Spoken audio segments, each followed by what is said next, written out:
Hello, my name is Amanda Fox, and this is my critical assignment presentation on gait development. Starting off with the toddler's gait, some common gait abnormalities in young toddlers include in-toeing or pigeon-toed.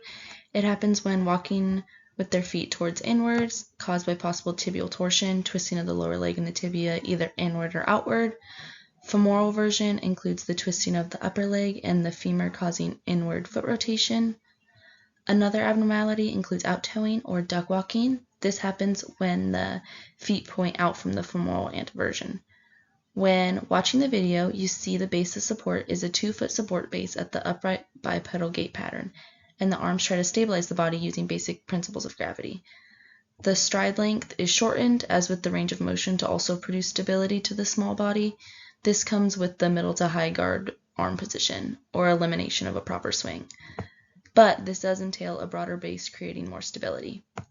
The toddler still uses the trunk to help keep balance at the terminal stance. In the pre-swing and initial swing, their steps are wider due to lack of balance, followed with not a complete toe off, but potential in the initial swing to get the good foot fully off the ground. I can see the center of gravity shifts to the contralateral leg, and the leg does not come off the ground completely. Eventually, in the late to mid-swing to terminal swing, you'll see that the leg reconnects with the ground. Not super grateful, but definitely has potential.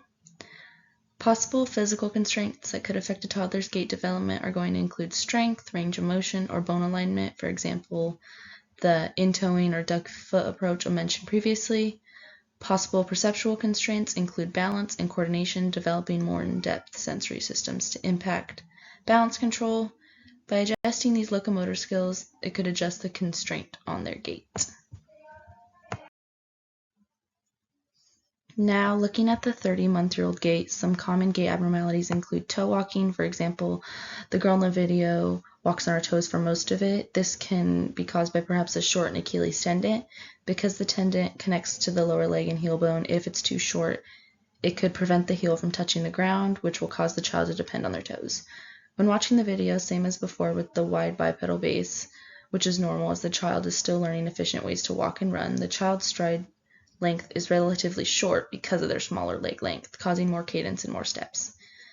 The child's arm swing is also not fully coordinated. It could have been affected by the previous task of throwing the balls in the video, as it will. Nevertheless, she's still in mid-guard in her arm swing for balance.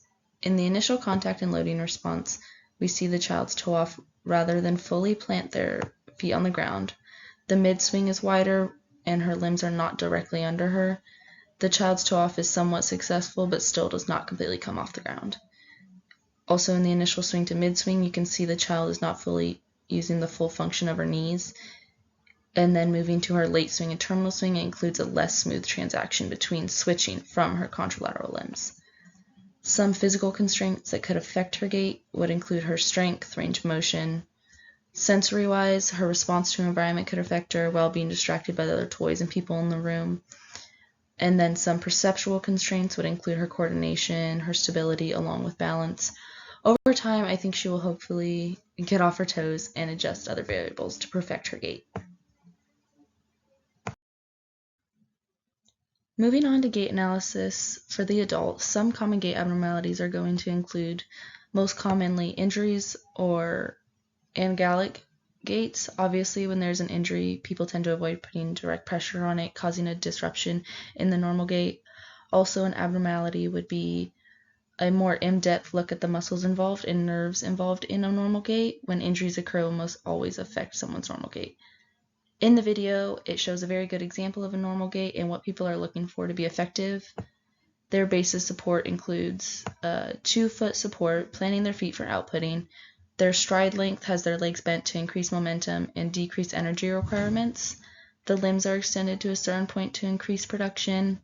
The arm swing is opposition sagittal to the other arm, which means their arms swing forward and backward and opposite of each other, and it also stays in a forward-backward plane of movement. Their initial contact and loading response have a contralateral toe off with their opposite foot planting. In their mid stance, you see the heel come completely off the ground with their opposing foot, acting as a stability function. In terminal stance, the contralateral foot connects back with the ground, Moving to the pre-swing of the initial swing, you see the stability and the center of the gravity is shifted to the contralateral leg, and the other foot comes off the ground completely in the late to mid-swing. Again, in the terminal swing and the contralateral legs connect back with the ground, shifting very smoothly. If you're looking at physical constraints, it would obviously be the injuries or possible disease that could affect their gait, as well as perceptual constraints include reaction times and focusing. Attention plays a big part in everyday tasks such as walking. Researchers discovered a link between walking rhythms and changes in visual perception, during which the swinging phase from one step to the next. The perception sharpens, causing reaction times to improve, but when the foot hits the ground, our vision is not as sharp and our reactions are slower. Moving on to the older gait analysis, the most common gait abnormalities for older adults are going to include a waddling gait or an exaggerated upper body movement that resemble a duck walk, a propulsive gait or a rigid posture. Like in the video, the person is bending forward a lot and has a short and fast steps to maintain balance and center of gravity. Another common gait abnormality is a scissor gait, where the person's knees and thighs cross or hit in a scissor-like pattern in small, slow steps. For example, in the video, you see a base of support is still a 2-foot support system, but the stride length was very minimal and short based on poor balance, lower muscle mass, and decreased cardiovascular fitness. Overall, just slower. There was little to no arm swing. The initial contact of when the first foot touches the ground is minimal due to the fact that the person barely, if not at all, took the contralateral foot off the floor. We see the person mostly shuffling rather than transition from force absorption to force propulsion moving forward. Overall, the older adult gait, we saw longer double support phases where both feet were on the floor, a bent over posture, and less force development during push-off. The older adult gait has a lot to do with their physical constraints, the musculoskeletal deterioration, muscle atrophy, and overall strength has decreased with age. Perceptual constraints also have possible effects on older adult gait patterns. We see a lack of balance and coordination can be caused by a lot of things, age being the biggest factor. For example, dementia, commonly seen in older adults, can impair attention, muscle mass, and locomotive for productive gait.